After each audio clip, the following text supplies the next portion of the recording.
ভাবুন, মাঝরাত, চারদিকে ঘুটঘুটে অন্ধকার, শুধু ঝিঝি পোকার শব্দ আর দূরে কোনো নদীর কুলকুল আওয়াজ।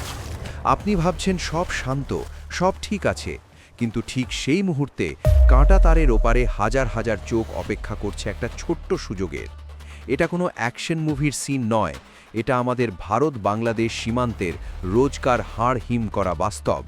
যে বর্ডারকে আমরা ম্যাপে শুধু একটা আঁকাবাঁকা দাগ ভাবি, সেটা আসলে ভারতের অস্তিত্বের ওপর এক অদৃশ্য যুদ্ধের ফ্রন্টলাইন।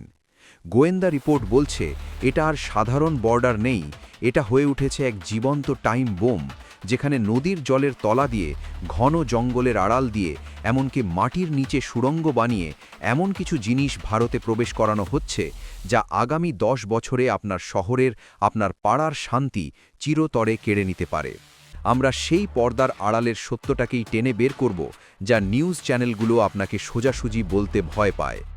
আজকের এপিসোডটা কোনো সাধারণ জিওপলিটিক্স নয়, এটা আপনার আমার ভবিষ্যৎ সুরক্ষার ব্লুপ্রিন্ট।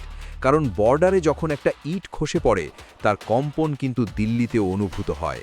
আর এই কম্পন থামানোর দায়িত্ব শুধু জওয়ানদের নয়, সচেতন নাগরিক হিসেবে আপনারও।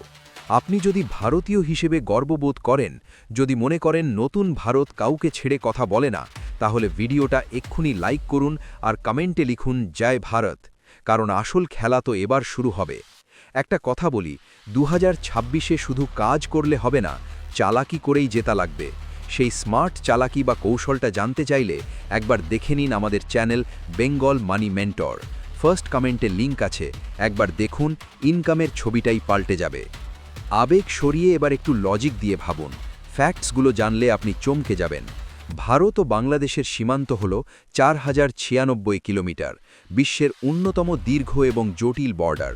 কিন্তু সমস্যাটা শুধু এর দৈর্ঘ্য নয়, সমস্যাটা হলো এর প্রকৃতি বা নেচার।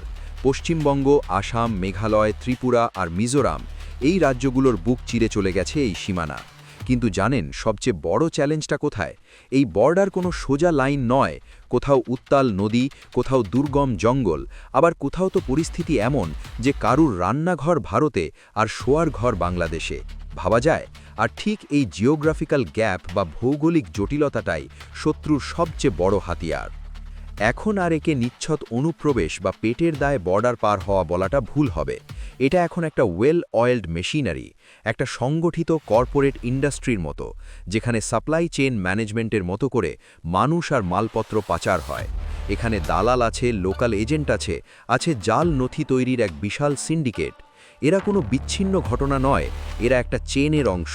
আর এই চেনের এক মাথায় আছে গরিব মানুষের অসহায়তা, আর অন্য মাথায় আছে ভারতের ডেমোগ্রাফি বা জনসংখ্যা তত্ত্বে বদল আনার এক গভীর সুদূরপ্রসারী চক্রান্ত। গোয়েন্দারা যাকে বলছেন সিস্টেম্যাটিক ইনফিল্ট্রেশন, অর্থাৎ শুধু লোক ঢুকছে না, ঢুকছে একটা আইডিওলজি, ঢুকছে অস্থিরতা। এবার আসি আসল কথায়, পর্দার আড়ালে বা বিহাইন্ড দ্য সিন আসলে কি খেলা চলছে, যেটা আপনার জানা দরকার। ইনসাইডার রিপোর্ট এবং ডিফেন্স অ্যানালিস্টদের মতে অনুপ্রবেশকারীরা এখন আর র্যান্ডম নয়, তারা টার্গেটেড। বর্ডার পার করার পর তাদের কাজ শেষ হয় না, বরং শুরু হয়। কয়েক বছরের মধ্যে লোকাল এজেন্টদের সাহায্যে এদের হাতে চলে আসে আধার কার্ড, ভোটার আইডি। ব্যাস, কালকের অনুপ্রবেশকারী আজকের বৈধ নাগরিক। এরা আমাদের সিস্টেমের রন্ধ্রে রন্ধ্রে মিশে যায়। আর তারপর শুরু হয় সাইলেন্ট ডেমোগ্রাফিক ওয়ারফেয়ার। বিভিন্ন সীমান্তবর্তী জেলাগুলোতে আজ জনসংখ্যার ভারসাম্য এমনভাবে বদলে গেছে যে সেখানে স্থানীয় মানুষরাই আজ সংখ্যালঘু হওয়ার পথে। কিন্তু দাঁড়ান, এখানেই শেষ নয়, এর সাথে যুক্ত আছে এক ভয়ঙ্কর ইকোনমিক টেরোরিজম। গবাদি পশু পাচার, যাকে আমরা সাধারণ ক্রাইম ভাবি, সেটা আসলে হাজার হাজার কোটি টাকার এক ব্ল্যাক মানি জেনারেটর। এই টাকা কোথায় যায় জানেন? এই টাকা দিয়েই কেনা হয় AK-47, RDX, এই টাকা দিয়েই ফান্ডিং করা হয় স্লিপার সেলগুলোর। আর তার সাথে আছে ফেক কারেন্সি বা জাল নোটের মারণ খেলা। উদ্দেশ্য পরিষ্কার, ভারতের অর্থনীতিকে ভেতর থেকে উই পোকার মতো খেয়ে ফেলা। এর সাথে যুক্ত হয়েছে ড্রাগস পাচার, হেরোইন, ইয়াবা ট্যাবলেট। এগুলো শুধু নেশার সামগ্রী নয়, এগুলো ভারতের যুবশক্তিকে পঙ্গু করে দেওয়ার এক একটা রাসায়নিক অস্ত্র। ভাবুন একবার, যে টাকা আপনি ট্যাক্স হিসেবে দিচ্ছেন দেশের উন্নতির জন্য, সেই সিস্টেমকেই চ্যালেঞ্জ করছে এই অবৈধ কালো টাকার পাহাড়। এটা কোনো সাধারণ ক্রাইম নয়, এটা ভারতের বিরুদ্ধে এক অঘোষিত যুদ্ধ। তাহলে কি ভারত চুপ করে বসে আছে? একদম নয়। নিউ ইন্ডিয়া এখন ডিফেন্সিভ নয়, অফেন্সিভ মোডে খেলছে।